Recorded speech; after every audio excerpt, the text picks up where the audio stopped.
A cowboy earned $30 a month. His saddle cost $60. His spurs, the ones worth owning, cost as much as his horse. This is the economics of vanity on the American frontier, where a man's most impractical purchase advertised his most essential quality, whether he could ride. The conventional story says cowboys wore spurs to control their horses. The documented reality says something else entirely. Plain iron spurs cost $1 a pair in the 1880s. Silver-mounted California spurs with hand-engraved inlays cost $20 or more, the equivalent of 3 weeks' wages. Both kicked a horse the same way. Only one announced to every man in the bunkhouse that its wearer had earned his place. This is the hidden economics of cowboy status, where what you strapped to your heel said more about you than what you could do in the saddle. October 1876. A freight wagon rolls into Elko, Nevada, carrying 40 pounds of steel blanks, silver wire, and brass ingots. The shipment originated in Newark, New Jersey, from a factory on Jelliffe Avenue where a German immigrant named August Buermann employed 35 men turning out bits and spurs at a rate no blacksmith could match. By that year alone, Buermann Manufacturing sold $30,000 worth of product, the equivalent of 1,000 working cowboys' annual wages. The spurs in that freight wagon would sell to ranch foremen and trail bosses at prices ranging from 50 cents for plain steel to $15 for his hand-forged Roosevelt pattern with its elaborate silver overlay. The markup from wholesale to retail meant a Nevada general store could double its money on a single pair. In the bunkhouse that evening, a 22-year-old hand named Tom Slaughter examines a pair of California-style spurs he purchased that afternoon. The heel bands are separate pieces from the shanks, a two-piece construction that marks them as West Coast craftsmanship. Silver inlays trace a pattern down the outside of each band. 4 jingle-bobs hang from the rowel pins, small pear-shaped pendants that will announce his arrival before he appears. The spurs cost him $12. He makes $25 a month. He will wear them for the next 31 years, and when he dies in 1907, his will specifically bequeaths them to his nephew. The saddle he rode went unmarked in the estate papers.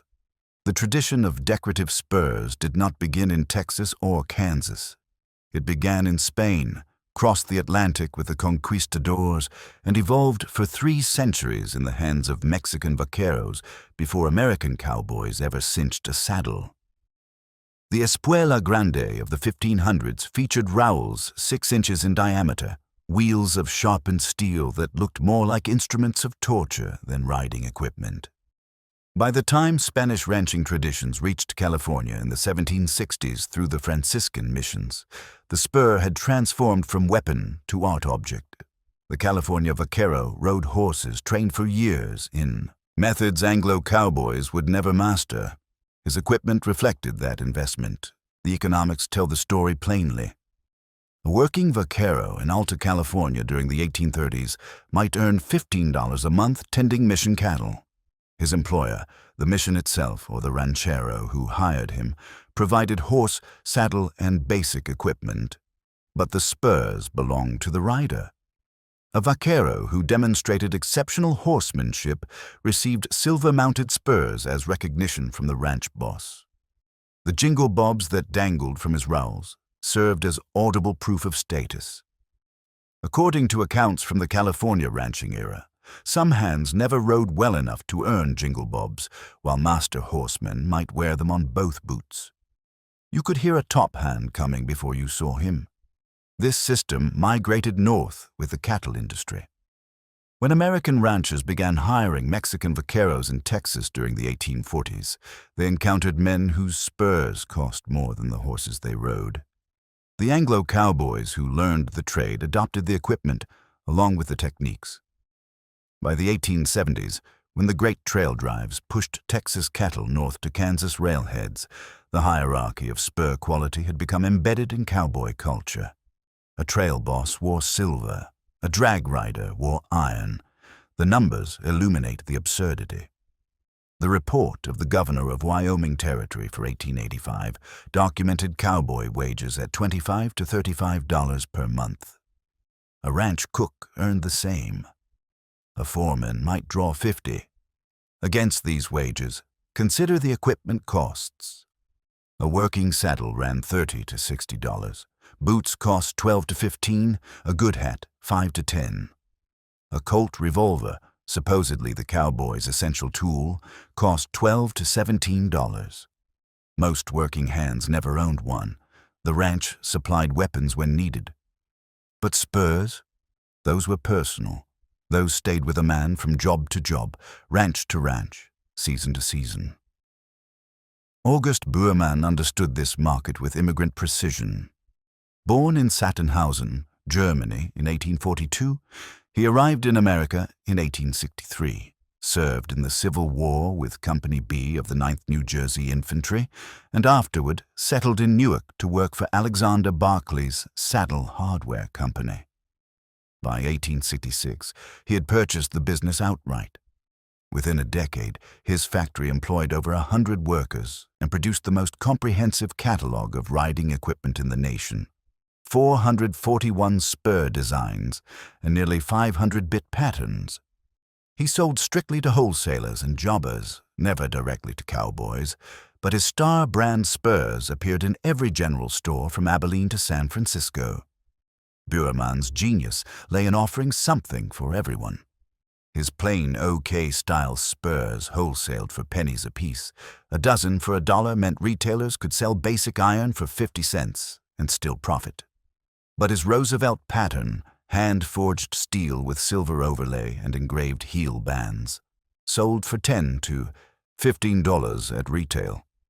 His patented Hercules bronze, a non-rusting alloy he developed specifically for riding equipment, gave budget-conscious buyers the appearance of quality metalwork at mid-range prices.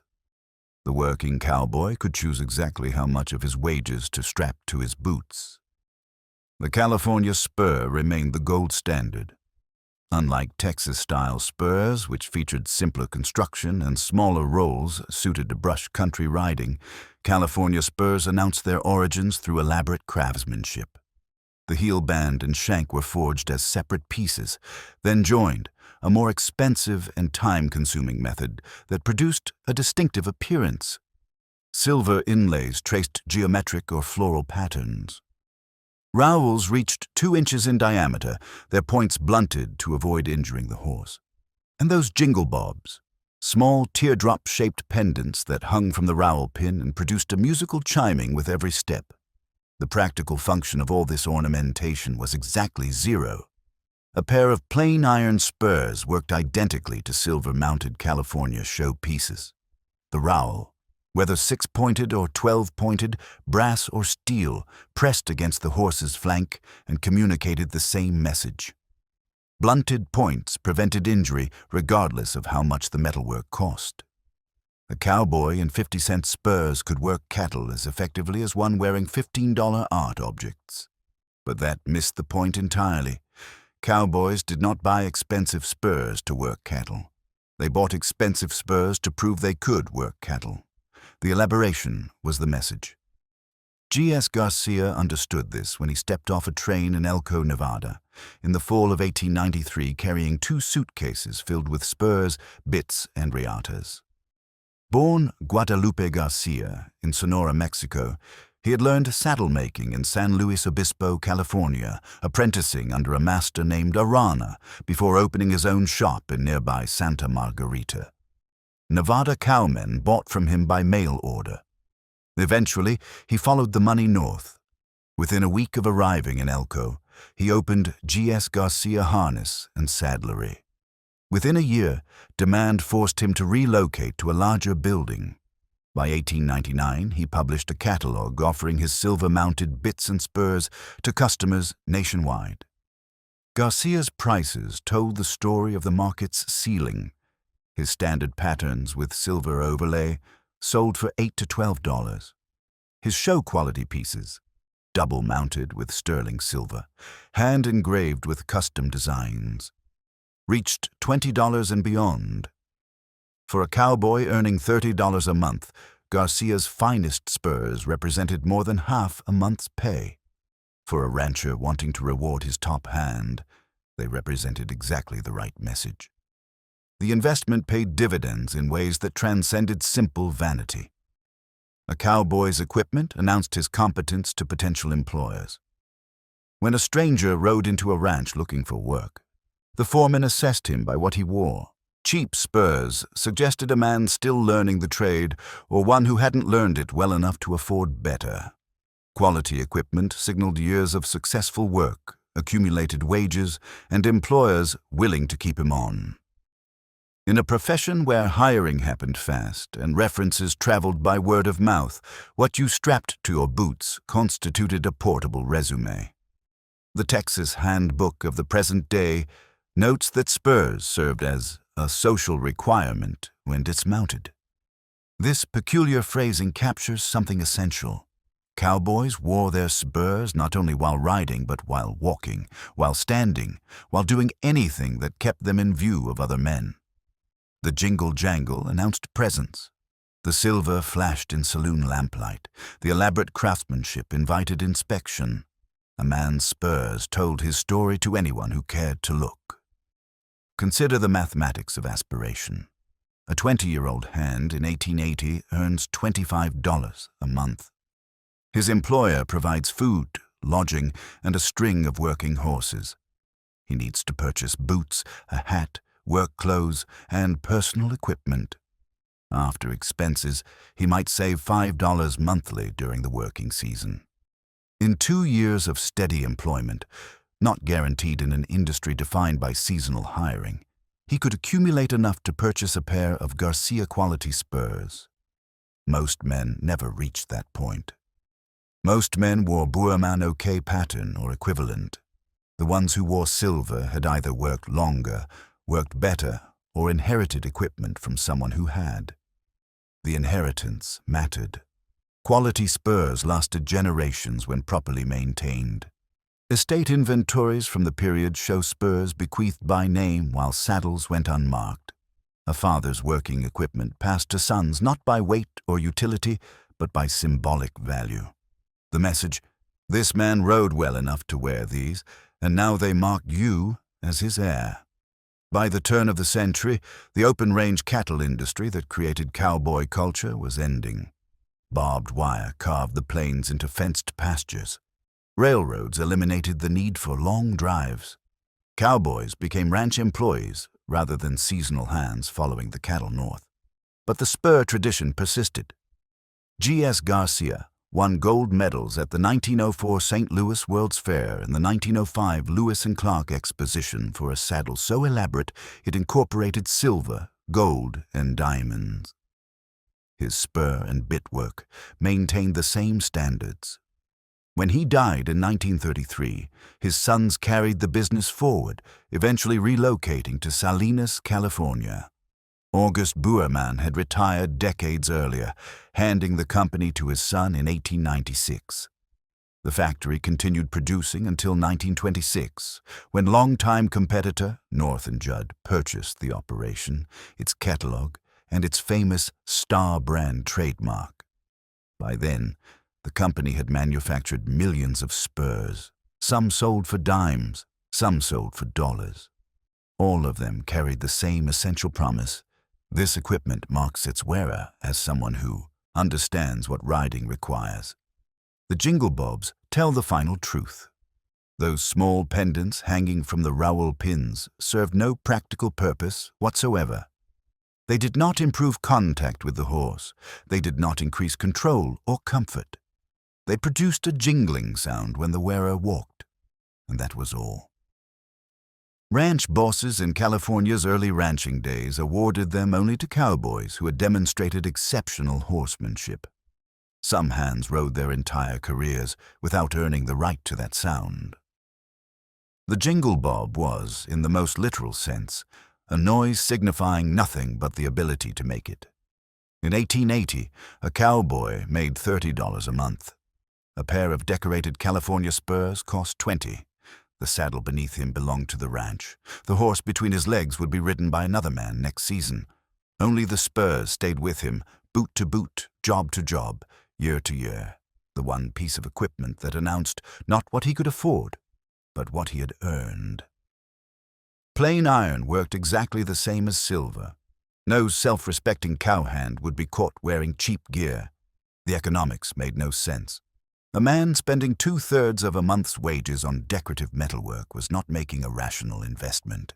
He was making a statement. And on the frontier, where your reputation preceded you and your equipment introduced you, that statement carried the weight of currency. The spurs on a cowboy's boots spoke before he opened his mouth. The regional differences in spur styles mapped directly onto regional differences in riding technique and terrain. Texas cowboys developed the straight-shank spur with smaller rowels and minimal ornamentation because their work demanded it. Brush country, riding through mesquite and chaparral, meant constant snagging hazards. Elaborate silverwork caught on branches. Jingle-bobs tangled in undergrowth. Large rowels hooked into leather leggings. The practical Texan stripped his equipment to essentials. The shank ran straight from heel band to rowel. The rowel itself measured an inch or less in diameter. Decoration, when present, stayed close to the heel band where brush couldn't reach it. California vaqueros operated in different country under different traditions. The open valleys and grassy hillsides of the coastal ranges allowed for larger equipment without penalty. The Spanish and Mexican heritage that shaped their horsemanship also shaped their aesthetics. Where a Texas cowboy might view ornamentation as impractical vanity, a California buckaroo considered it proper respect for his craft. The dropped shank that angled downward before meeting the rowel, the silver overlay that traced patterns across the heel band, the chap guards that curved upward to keep leather from catching, all of these marked the California style as distinct from its Texas counterpart. The two traditions met and merged in Nevada and the Great Basin. When Anglo ranchers pushed into the territory during the 1860s and 1870s, they hired Mexican vaqueros who already knew the work. These men brought their equipment and their standards. The Humboldt and Elko ranches became training grounds where Texas methods encountered California craftsmanship. A Nevada buckaroo by 1880 might ride a Texas-style rig with California-style spurs, or vice versa, depending on who had taught him and what he could afford. The term buckaroo itself encoded this cultural fusion. Derived from vaquero through English phonetic approximation, the word marked its speaker as someone operating in the California-influenced tradition rather than the Texas one. A buckaroo used a riata braided from rawhide rather than a grass rope. He rode with a center-fire saddle rather than a double-rigged one. And he wore spurs that announced these affiliations through their very construction.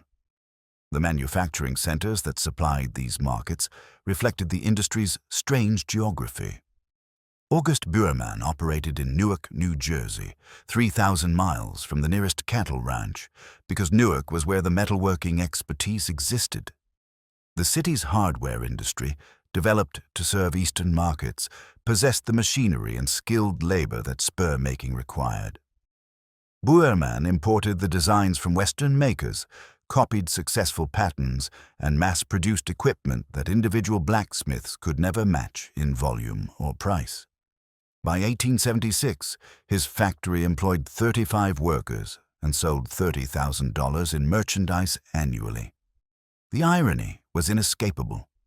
The most iconic symbols of Western identity, the spurs that announced a cowboy's skill and status, came largely from Eastern factories. Buermann's star brand appeared on spurs worn from Montana to Arizona, all manufactured in the industrial Northeast and shipped westward by rail. Local makers like Garcia and Elko competed at the high end, producing custom work for customers who could afford the premium. But the mass market belonged to the factories. This industrial reality shaped what cowboys actually wore. Ranch hands earning $25 to $35 monthly could not afford Garcia's $20 show pieces. They bought Buermann's mid-range patterns for $5 to $8, or his economy lines for $1 or $2. The silver-mounted California spurs that dominate museum collections and auction catalogs today represent the exceptional rather than the typical. Most working cowboys wore plain steel with minimal decoration. The myth of universal cowboy elegance reflects survivorship bias. Fancy equipment survived because families preserved it, while working gear wore out and got discarded. The surviving catalogs from the 1880s and 1890s document the range of available options. Buermann's illustrated catalogs showed page after page of spur patterns numbered for ordering convenience. Pattern number 12, the Indianola, featured a simple straight shank with an 8-pointed rowel, a Texas-style design for brush, country work. Pattern number 159, the Cody Special, added silver mounting and engraved heel bands for customers willing to pay 3 times as much for equipment that worked identically. The catalog made no claims about superior performance. The premium purchased appearance alone. G.S. Garcia operated differently. His catalog, first issued in 1899, emphasized craftsmanship over variety. Each piece required individual attention from skilled metalworkers, many of them Mexican artisans trained in traditions predating American settlement. Garcia employed some of the finest craftsmen available, and his prices reflected their labor.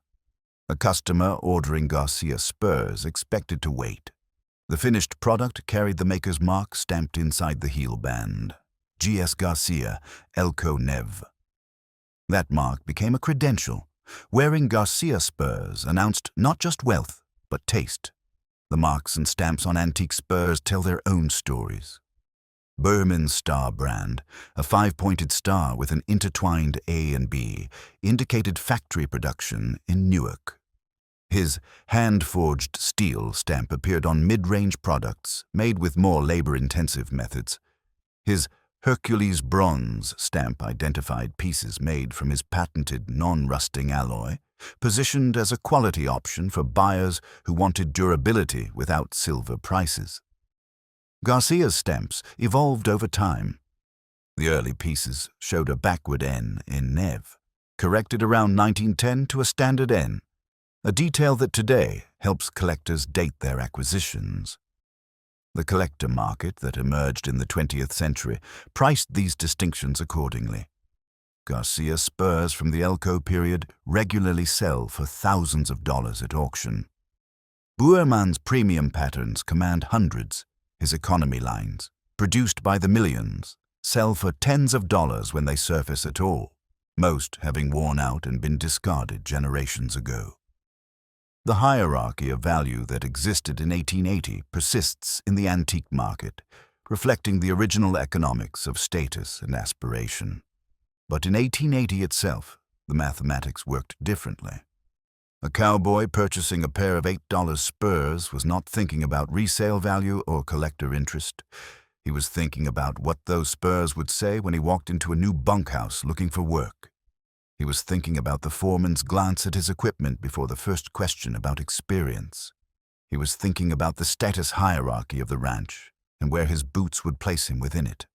The phrase, "earning your spurs," entered American English from exactly this context. A young hand started with cheap equipment because that was what he could afford and what his inexperience warranted. As he gained skill and accumulated wages, he upgraded. Not because better equipment helped him work better, but because better equipment announced that he could. The progression from plain iron to German silver to sterling marked years of successful employment as clearly as any written reference. By the time a cowboy could afford $20 spurs, he had proven himself in dozens of branding seasons, countless cattle drives, and more hours in the saddle than most modern riders will ever experience. The jingle-bobs added a final dimension: sound. Those small pendants hanging from the rowel pins announced their wearer before he came into view. In a culture where reputation traveled faster than any horse could carry a man, that audio signature mattered. You heard a top hand approaching. The jingle told you he had earned the right to make that sound. Ranch bosses in the California tradition awarded jingle-bobs to cowboys who demonstrated exceptional horsemanship, a practice that formalized what had been informal in the Texas tradition but carried identical meaning. The noise announced competence. August Buermann shipped over 400 patterns westward from Newark, New Jersey. G.S. Garcia hand-forged silver-mounted masterpieces in Elko, Nevada. Mexican vaqueros carried 3 centuries of tradition northward with every jingling step, and a cowboy earning $30 a month strapped $20 worth of status to his heels because, in the American West, the only jewelry a working man ever wore had better be worth the message it sent. The open range closed by the 1890s. Barbed wire carved the grass into parcels. The great trail drives ended when railroads made them unnecessary. Cowboys stopped following cattle north and started working single ranches year-round. But the spur tradition outlasted the conditions that created it. Rodeo competitions formalized what working practices had made informal, awarding fancy spurs to champions the way ranch bosses had once awarded them to top hands. The message remained consistent. This equipment marks a man who knows what he's doing. When G.S. Garcia won gold medals at the 1904 St. Louis World's Fair and the 1905 Lewis and Clark Exposition, he was validating something American cowboys had known for decades. The artistry in a pair of silver-mounted spurs represented more than decoration. It represented accumulated skill, the maker's skill in creating them and the wearer's skill in earning them. Both forms of expertise deserved recognition. Both found it in the weight of metal strapped to a cowboy's boots. The mines at Tombstone produced millions in silver ore. The cattle drives moved fortunes in beef to eastern markets. The railroads connected a continent with iron rails. But in the bunkhouse after dark, what men noticed was what other men wore on their boots. The foreman hiring for spring roundup glanced at spurs before asking questions. The trail boss selecting hands for the drive north made similar calculations. In a profession with no formal credentials and no written references, your equipment constituted your resume. What you could afford to wear announced what you had proven yourself capable of earning. That arithmetic never balanced in conventional terms. A man spending 3 weeks' wages on decorative metalwork was not making a rational economic decision. He was not improving his ability to work cattle or control his horse. He was purchasing something that functioned identically to equipment costing 1/20th as much. The premium bought nothing practical. It bought everything else. It bought recognition from employers who had never met him. It bought respect from peers who understood what the silver meant. It bought a place in the hierarchy of skill that defined cowboy culture. And it bought something that mattered more than any of those, the sound of jingle-bobs announcing to everyone within earshot that this man had earned his spurs. Plain iron cost 50 cents. Silver cost 3 weeks' wages. Both worked exactly the same. And that was exactly the point.